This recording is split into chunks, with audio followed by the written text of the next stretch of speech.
Texas men's was in action on Sunday over the weekend. Texas women's basketball was in action and put up some serious points. They put up some serious points there. And, of course, lots and lots of NFL action happening. We'll get into all of that, and including your text here on the Sports Complex in Hour 2.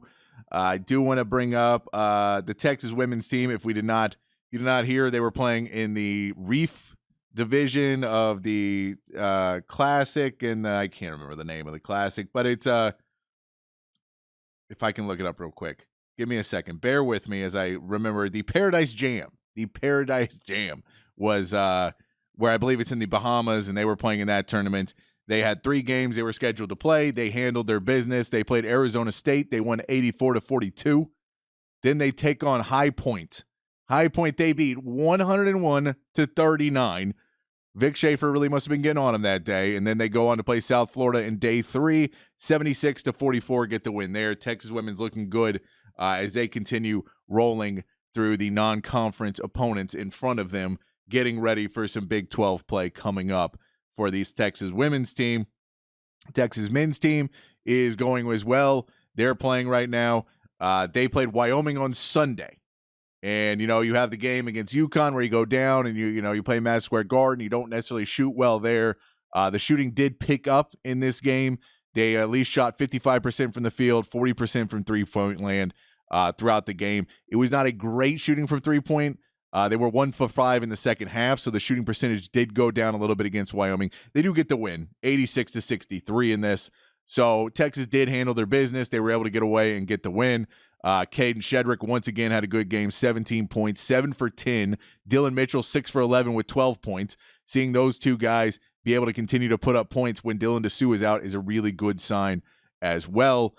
You also saw Max Asmus. His shooting did pick back up a little bit more, 8 for 14 from the field and 3 of 6 for 3 for Max Asmus. He led the team in scoring with 23. And Ithiel Horton, IT Horton, put up 2 for 2 from three-point land. Tyrese Hunter didn't hit a 3. He did pretty well in doing some other scoring.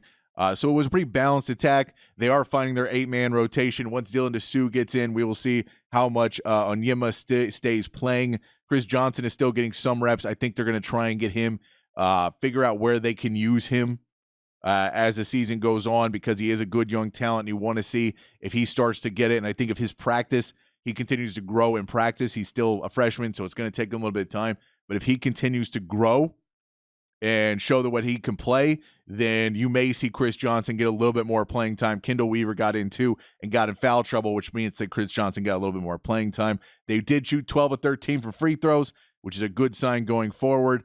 The problem was they did have too many turnovers in this game. 14 turnovers is more than you want to have against a Wyoming team. They actually had more turnovers than Wyoming did. Wyoming's assist-to-turnover ratio is still garbage. They were 7 assists and 12 turnovers. But Texas goes 15 assists, 14 turnovers. Not a great ratio, not what you want to see in that game. So it was not a perfect game for Texas coming back. It was, it's the weekend after Thanksgiving. We'll take a little break. They do take on Texas State on Thursday. So that'll be the next game to check out. But that big game against Marquette is coming up soon, and against Shaka Smart.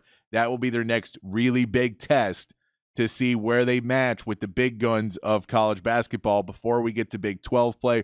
We'll also see when Dylan DeSue. We have not heard much of a word of when Dylan DeSue may be returning to the court. They know they're erring on the side of caution, not just for this year is what they've said, but for his future career. So when we see Dylan DeSue back in, because there's going to be a growing pains and growing time between him and Shedrick and Mitchell. Brock Cunningham will most likely return to the bench at that point. He's been starting because I think he's just a little bit more consistent, less turnovers.